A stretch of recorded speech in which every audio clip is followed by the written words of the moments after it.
उफ, ये गर्मी। हाँ?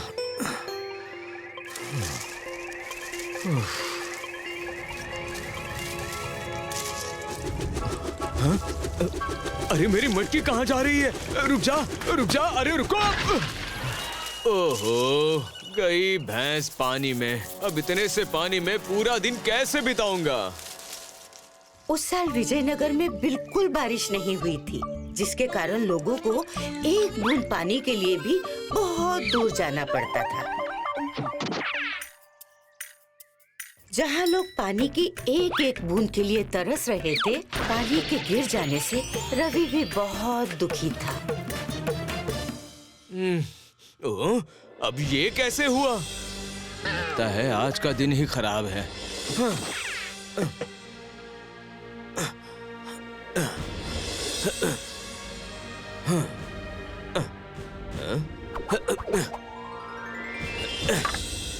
अरे बेटा सुनो तो।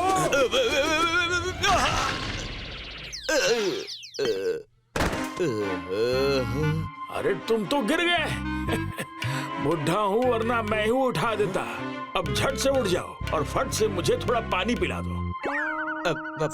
पानी? अरे डर तो ऐसे रहे हो जैसे तुमसे सोना मांग लिया हो। अरे बाबा, आजकल पानी सोने से कम है क्या? खैर बैठिए, देता हूँ।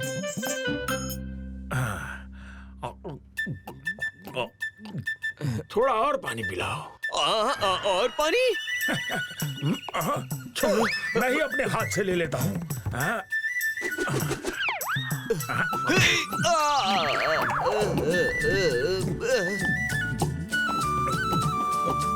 पूरा पी गए? खैर कोई बात नहीं।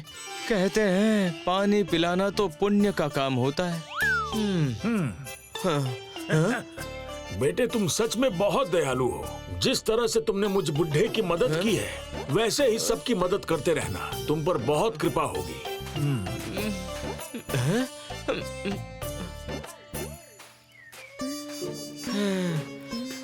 प्यास से गला सूख रहा है और बाबा ने सारा पानी पी लिया। अब क्या करूं? पानी!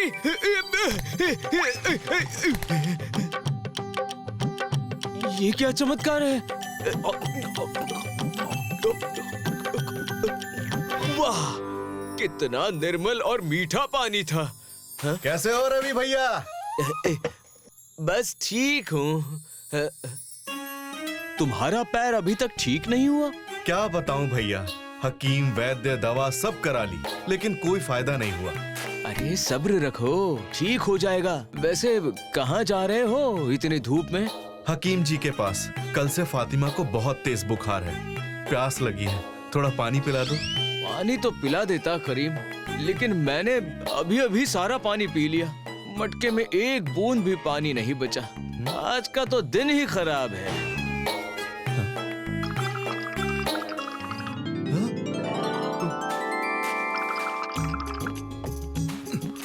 क्या भैया, मैं ही मिला था बेवकूफ बनाने के लिए।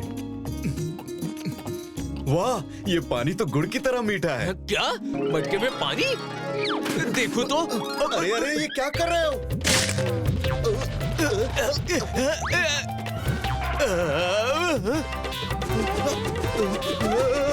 अरे करीम, संभालो अपने आप को।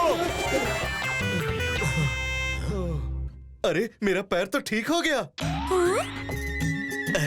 रवि भैया, आपके पानी में तो सच में जादू है।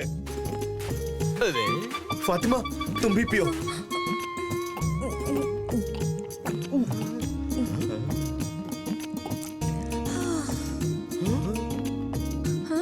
भैया, मेरा बुखार चला गया। ये पानी सच में जादुई है। अरे जो काम हकीम वैद्य नहीं कर पाए, वो इस पानी ने तुरंत कर दिया। कोई जादू वादू नहीं है, ये तो बस एक इत्तेफाक है। नहीं नहीं, करीम भैया सही कह रहे हैं। ये बात तो सबको बतानी चाहिए। हाँ हाँ, जल्दी चलो। मैं दौड़कर नहीं नहीं, उछल उछल कर। नहीं नहीं, नाचते हुए। अरे सुनो, मेरा पैर ठीक हो गया। करीम सुनो तो, कहाँ जा रहे हो? रवि के जादुई मटके का किस्सा बिजली की तरह सारे विजयनगर में फैल गया। और आश्चर्य की बात ये थी कि उस मटके का पानी कभी खत्म ही नहीं होता था और लोग ठीक भी हो जाते थे।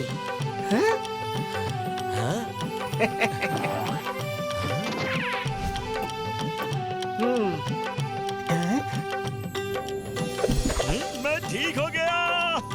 पर रवि उसके बदले कभी किसी से कुछ नहीं लेता था। और फिर एक दिन रवि, मटका लेकर जल्दी मेरे साथ चलो। मेरे मालिक की तबीयत बहुत खराब है। अरे पीछे हटो, धो धो के। बड़े चतुर हो। ये भीड़ दिखाई दे रही है, ये भी पानी को पीने ही आए हैं। जाओ और अपनी बारी का इंतजार करो। इन गरीब लोगों का इलाज करके क्या मिलेगा तुम्हें? थोड़ा सा अनाज। मेरे साथ चलो, मेरे मालिक तुम्हारी झोली सिक्कों से भर देंगे। ये सुनकर रवि सोच में पड़ गया कि बात तो एकदम सही है। अमीर लोगों का इलाज करके उसकी दशा सच में बदल जाएगी। और वो बिना सोचे समझे सारे लोगों को अगले दिन आने को बोलकर अपना मटका लेकर वहाँ से चला गया। अब ये सिलसिला रोज शुरू हो गया। रवि सबको छोड़ बस अमीर लोगों का इलाज करने लगा।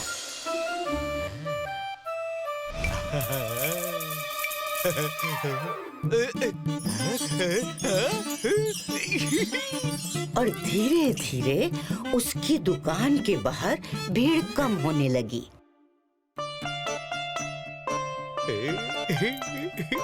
अरे बेटा,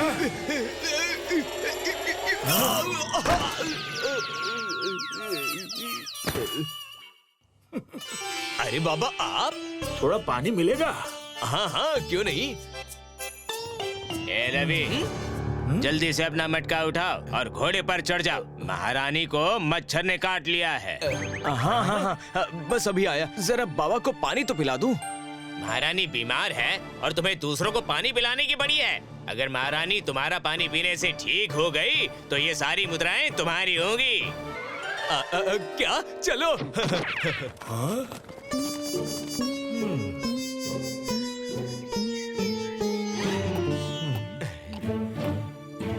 जादुई पानी का रानी पर कोई असर नहीं हो रहा था।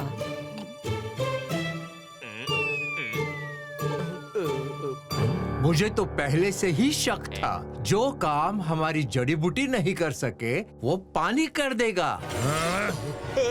महाराज, ये सिर्फ एक धूर्त इंसान है। सिपाहियों, पकड़ लो इसे।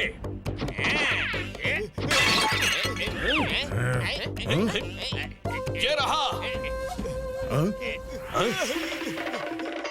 खोलो दरवाजा, खोलो खोलो।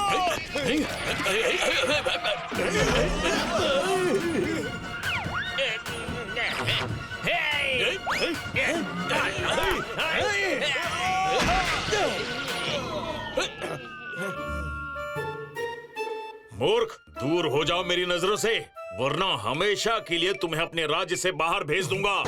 महाराज, मुझे क्षमा करें महाराज। रवि जान बचाकर अपनी दुकान में आता है, पर वहाँ किसी को नहीं पाता। वो समझ जाता है कि ये सब उसी वृद्ध बाबा की वजह से हुआ था। रवि को अपनी गलती का एहसास होता है कि कैसे उसने कुछ पैसों के लिए गरीब लोगों की मदद करना छोड़ दिया। बहुत बड़ी गलती हो गई मुझसे, मुझे इसका प्रायश्चित करना होगा। उस दिन के बाद रवि हर रोज अपनी दुकान के बाहर मटके में पानी भर के रखने लगा, जो जादुई तो नहीं था, पर उससे सबकी प्यास जरूर बुझ जाती थी।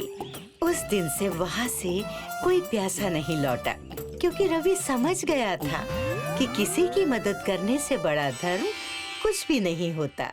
दूर देश में एक नौजवान था जिसका नाम था माधवन, जिसने खुद से वादा किया था कि वो अगर शादी करेगा तो ऐसी लड़की से जो सुंदर भी हो और बुद्धिमान भी।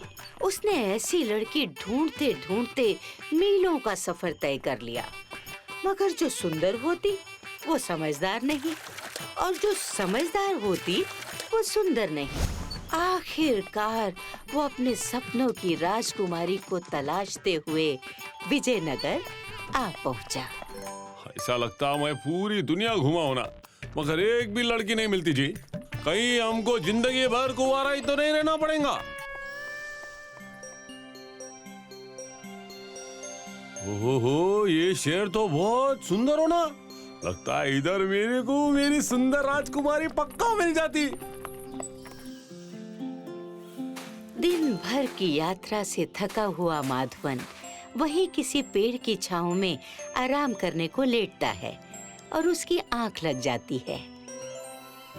रोज की तरह मैं सबसे सवाल पूछूंगा, जिसका जवाब फुर्ती में देना होगा।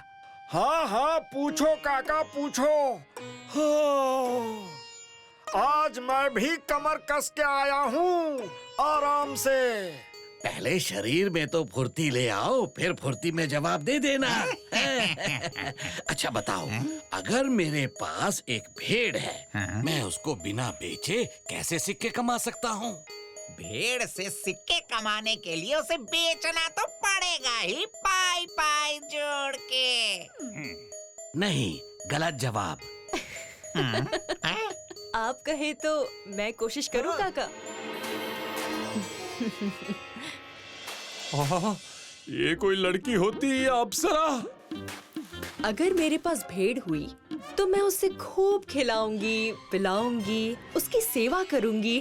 अरे फायदा करवाना है आयशा बिटिया, उसको दाना पानी देकर नुकसान नहीं करवाना, पाई पाई जोड़ के। फायदे के लिए थोड़ा सब्र करना होता है काका। आपको पूरा जवाब सुनने का सब्र, और मुझे भेड़ के बड़े होने तक का। हाँ, तो भेड़ जैसे ही बड़ी होकर हट्टी कट्टी हो जाएगी, मैं उसकी ऊन, दूध और गोबर बेचकर खूब सारे सिक्के कमाऊंगी। सही जवाब। क्या भैया, ये तो ठीक वैसी है जिसकी तलाशा में मैं यहाँ वहाँ भटक रहा था। खूबसूरत के साथ बुद्धिमान भी। वाह वाह वाह वाह वाह, क्या जवाब देती है फटाफट। काका, एक और सवाल करो ना, बस एक हो रहा। काका सवाल पर सवाल करते जाते और आयशा पल भर में उसका जवाब दे देती, और इस तरह माधवन की सुंदर और बुद्धिमान लड़की की तलाश खत्म हो जाती है। माधवन आयशा से शादी करके विजयनगर से विदा लेकर अपने आलीशान घर में पहुंचता है। नए घर में आयशा के आसपास हमेशा नौकर चाकर रहते, जो उसे एक तिनका भी उठाने नहीं देते। इतना आलीशान घर, ये तो महल है, महल।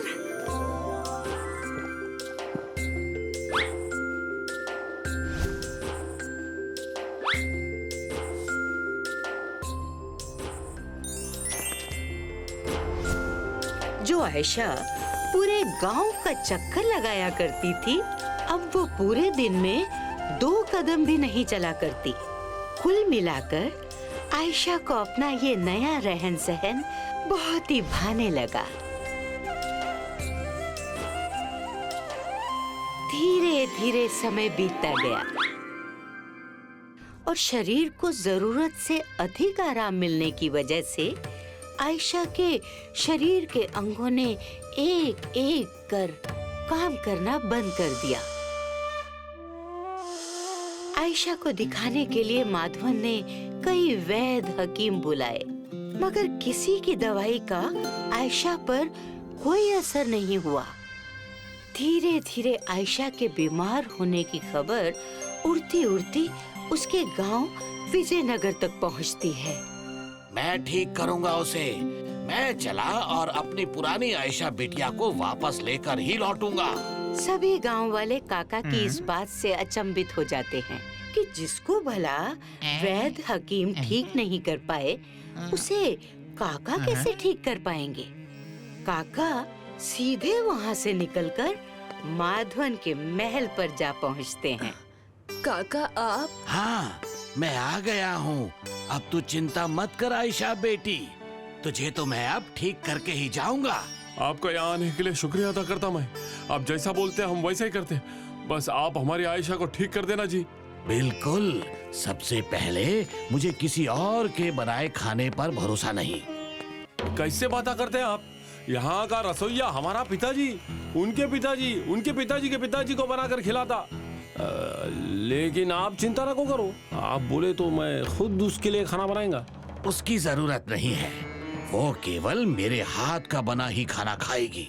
और दूसरा, जब तक मैं ना कहूँ तब तक इसके आसपास एक आदमी दिखाई नहीं देना चाहिए। आदमी क्या, आदमी की परछाई तक नहीं दिखनी चाहिए। परछाई तक नहीं? फिर घर का सारा काम कौन करता जी?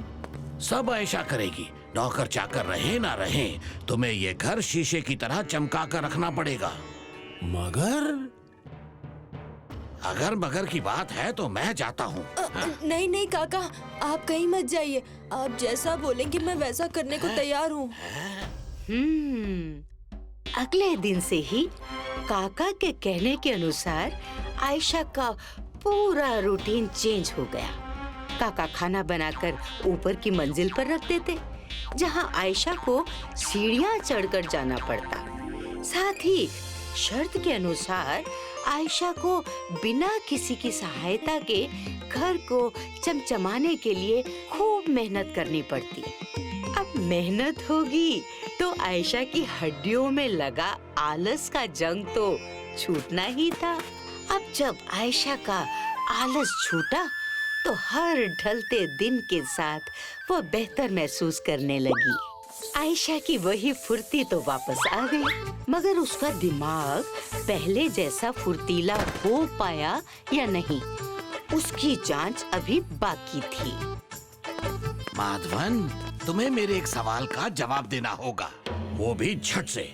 बोलो, दे पाओगे? बिल्कुल बिल्कुल। तो बताओ माधवन कि मेरी बहन के पति के साले की पत्नी के दोस्त के बेटे की शादी मेरे चचेरे भाई से हुई है, तो मेरी बहन मेरी क्या लगेगी? हमको लगता फूफा। नहीं चीचा। क्या काका, आपकी बहन तो आपकी बहन ही लगेगी ना? बिल्कुल सही जवाब। वाह, आप तो चमत्कारा कर देते काका। आपने मेरी पुरानी आयशा को वापस ला दिया। आप ये कैसे करते जी? मैंने कुछ नहीं किया। ये जब विजयनगर में थी तो पूरे गांव की मदद किया करती। पूरे दिन नगर के कभी इस कोने कभी उस कोने, यूं समझो फुर्ती की दुकान थी। अपनी बुद्धि से अच्छी अच्छी गुत्थियां सुलझा दिया करती थी। मगर जब तुम यहाँ आई, तुम्हारी हड्डियों में आराम की जंग लग गई। मैंने तो बस पहले जैसे रहने की आदत डलवाई। तुम्हारी हड्डियों और दिमाग में लगी जंग अपने आप निकल गई। अच्छा, तो ये थी आपकी योजना। If you like this video, subscribe to our channel Murthy Media.